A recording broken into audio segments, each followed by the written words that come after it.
Good morning everyone. Tara magbasa na tayo ng ating libro guys. Magandang balita Biblia. Mabilisang basa lang ito at sobrang liit na tayo. Today is 14 October 2023. Nandito na tayo sa aklat ng 2 Samuel chapter 24. Nagsagawa ng senso si David. Basa. 2 Samuel chapter 24 verse 1. Dumating ang panahong muling naugalit sa Israel si Yahweh at ginamit niya si David upang sila'y parusahan.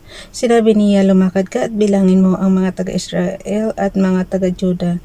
Verse 2, kaya't inutusan ni David si Joab ang pinuno ng kanyang hukbo, pumunta ka kasama ng iyong mga opisyal sa lahat ng lipi ng Israel mula sa Dan hanggang Beersheba at bilangin ninyo ang sambayanan.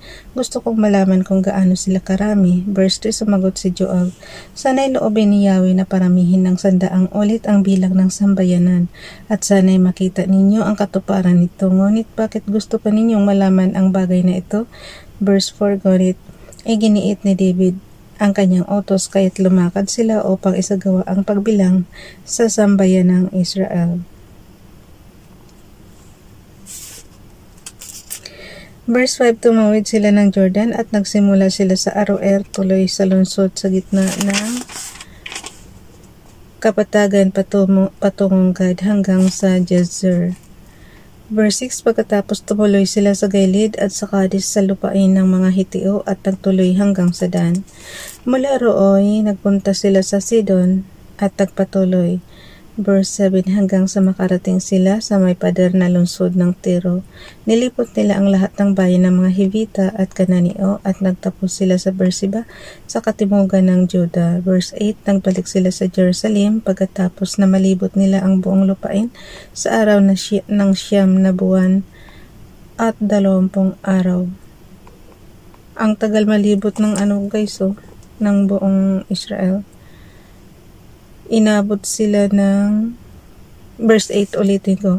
Nagbalik sila sa Jerusalem pagkatapos malibot nila ang buong lupain sa loob ng 9 na buwan at 20 araw. Grabe no. Verse 9, iniulat ni Joab sa hari ang kabuuan ng lahat ng mga lalaking maaaring maglingkod sa hukbong sandatahan sa Israel ay 800,000 at sa Juda naman ay 500,000. Verse 10, matapos ipabilang ni David ang mga tao, inusig siya ng kanyang budhi. Sinabi niya kay Yahweh, nagkasala ako ng malaki sa ginawa kong ito, patawarin po ninyo ako sa aking kahangalan. Verse 11, kinaumagahan pagkagising ni David, sa utos ni Yahweh ay pumunta sa kanya ang propetang si Gad.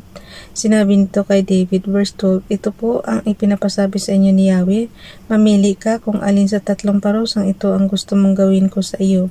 Verse 13, 3 taong tagutom sa iyong lupain, 3 buwan pag-uusig ng iyong mga kaaway, o 3 araw na salot. Alin ang gusto ninyo para masabi ko sa nagsugo sa akin? Verse 14, sumagot si David,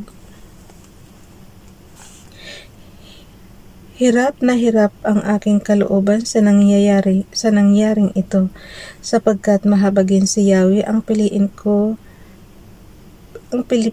ko'y ang tuwirang parusa niya kaysa ako'y mahulog pa sa kamay ng mga tao. Verse 15, kaya't si Yahweh ay nagpadala ng salot sa Israel at mula sa Dan hanggang Beersheba ay 70,000 tao ang namatay.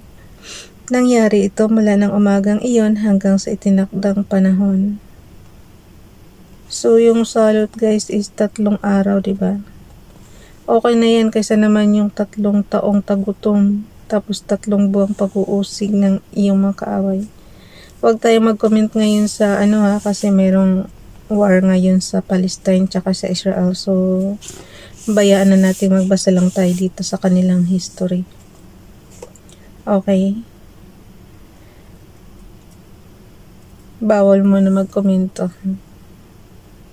So verse 14. Kasi may napanood din ako guys, yung conflict na sino ba talaga ang ano ba yan? parang kanino ba talaga yung lupain, sa Palestine ba or sa Israel? Yun ang napanood ko kagabing documentary. Pero hindi ko natapos kasi sobrang haba. Okay. Okay, ulitin ko lang. 2 Samuel chapter 24 verse 14. Sumagot si David, hirap na hirap ang aking kalooban sa nangyayaring ito, sapagkat mahabagin si Yahweh, ang pipiliin ko'y ang tuwirang parusa niya kaysa ako'y mahulog pa sa kamay ng mga tao. Verse 15, kaya't si Yahweh ay nagpadala ng salot sa Israel, at mula sa Dan hanggang Beersheba ay 70,000 tao ang namatay. Nangyari ito mula ng umagang iyon hanggang sa itinakdang panahon. Verse 16, nang iunat ng anghel ang kanyang kamay upang puksain ang mga taga-Jerusalem, pinigil siya ni Yahweh.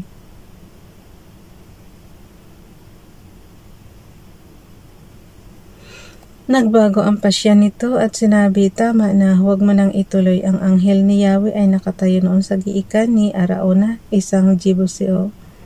Verse 17, na makita ni David ang anghel at sinabi niya kay Yahweh, napakalaki ng pagkakasalang nagawa ko sa inyo, at ang mga walang malay na tupang ito ang nagdurusa. Ako at ang aking sambahayan ang parusahan ninyo. Verse 18, ng araw ring iyon, lumapit si Gad kay David at sinabi, gumawa kayo ng altar para kay Yahweh sa giikan ni Arauna.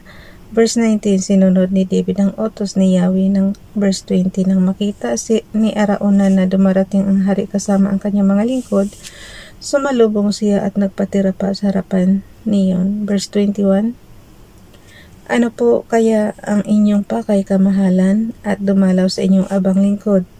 Tanong ni Arauna. Sumagot si David, bibilhin ko ang iyong giikan para pagtayuan ng altar ni Yahweh upang mahinto na ang salot. Verse 22, hindi na po kailang bilhin ito, gamitin na po ninyo sa paghahandog. Tugon naman ni Arauna, sinabi pa niya, mayroon po akong mga utoro dito, ito na po ang inyong ihandog.